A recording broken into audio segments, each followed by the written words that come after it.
Nasa bansa pa rin ang negosyanteng si Charlie Atong Ang. Ito ang paniniwala ni Philippine National Police Chief Police General Jose Melencio Nartates Jr. sa gitna ng haka-hakang nakalabas na ito ng bansa. Ayon kay General Nartates, base sa last known location o huling lugar na pinuntahan ni Ang, nasa Pilipinas pa rin ito.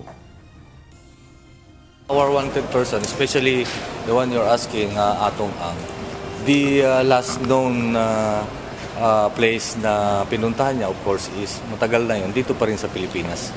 And if there were reports that he pled already leaving our country, we are verifying that. But to the strongest possibility, nandito siya sa Pilipinas. Gayunman, sinabi ng general na biniberipika pa nila ang mga ulat kung nakalabas na nga ang puganteng si Ang sa bansa.